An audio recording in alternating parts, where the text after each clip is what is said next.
I discovered her sneaking into her ex's house late at night. She swore she was helping her grandma. When I caught her, she looked like she'd seen a ghost.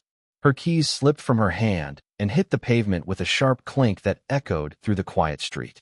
She froze in the glow of the porch light, hair pulled up in that messy bun she wore when she thought she wouldn't see anyone. She didn't even try to hide the fact that she was standing right in front of his house, the same blue door I'd seen in old pictures of them together. My chest tightened so hard I could barely breathe. "Helping your grandma?" I said, my voice shaking. "Does your grandma live here now?" She blinked, her mouth opening and closing like she was scrambling for the right excuse. "It's not what it looks like," she said, stepping forward slowly, palms out like I was some kind of wild animal about to bolt. "Please, just let me explain." I shook my head, every nerve in my body buzzing. "Explain? You told me you were staying with your grandma tonight because she wasn't feeling well. You even sent me a picture of her couch." My voice cracked on that last word. "So why are you here?" "At his house." She bit her lip, looking at the ground. "I didn't want to tell you because you'd freak out." "Gee, I wonder why," I said, gesturing at the house behind her.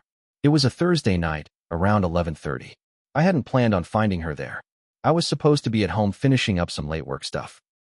But she'd called me earlier, saying her grandma had fallen and needed someone to stay with her overnight.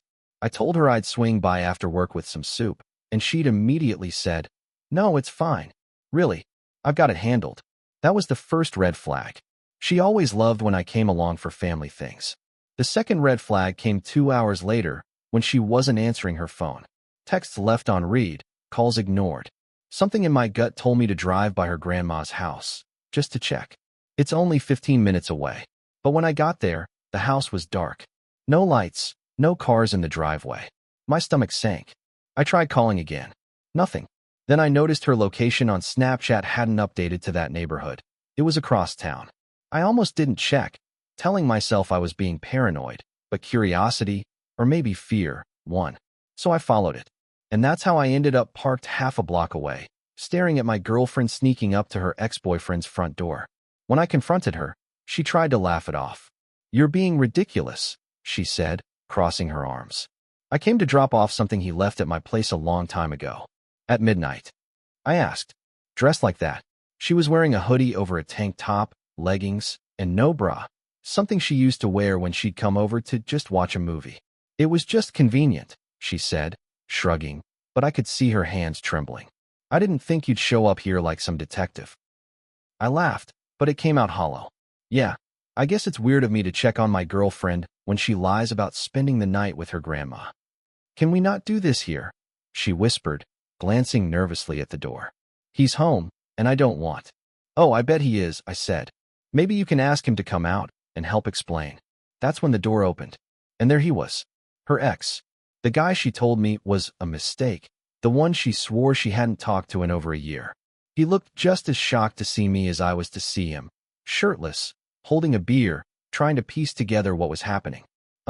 He said, scratching his head. "Everything okay out here?" She spun around. "Go back inside, please," she hissed. "Don't tell him to go back inside," I said. "Tell him why you're here." "Dude," her ex said, putting a hand up. "It's not like that." I took a step forward. "Really?" "Because it looks exactly like that." He backed up immediately, hands raised. Okay, chill. We were just talking." "Talking," I said. "At midnight. In private. While she's lying to me about where she is." Neither of them said anything. The silence between us was deafening. A dog barked somewhere down the street, and for a second I thought I might actually pass out. My hands were shaking so badly I shoved them into my jacket pockets just to keep them from showing it. She started crying then.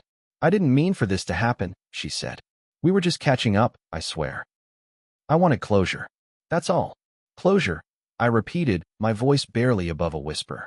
"You wanted closure, so you lied to me and came to his house at night?"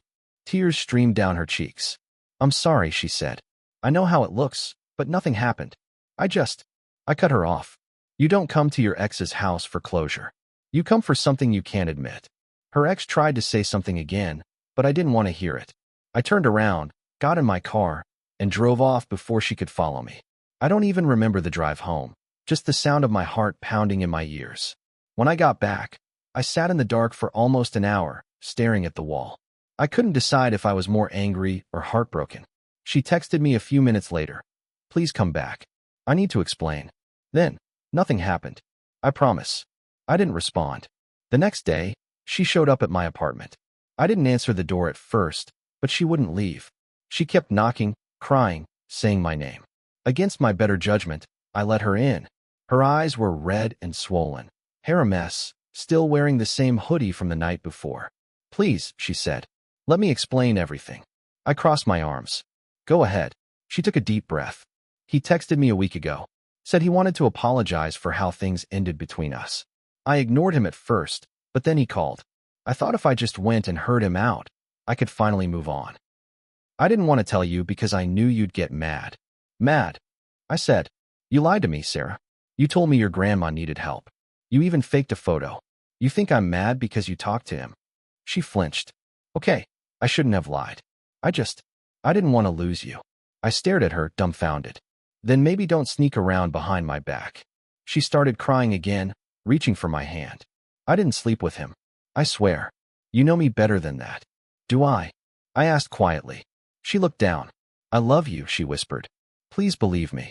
And that's what messed me up most. I wanted to believe her. Every part of me did. But I couldn't shake the image of her standing in front of his house, looking guilty as hell. Or the way she'd looked at him when the door opened. Like someone seeing something familiar, not forbidden. For the next few weeks, we tried to make it work. She promised to cut contact with him. She blocked his number, deleted his social media, even let me scroll through her phone whenever I wanted. But something in me had changed. I didn't trust her anymore. Every time her phone buzzed, my stomach twisted. Every late night at work felt like a lie waiting to happen. Eventually, I told her I couldn't do it.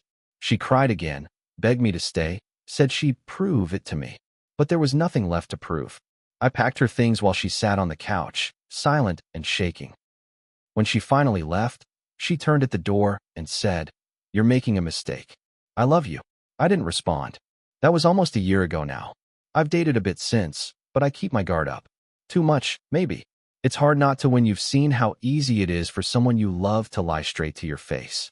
Sometimes, late at night, I still think about that moment.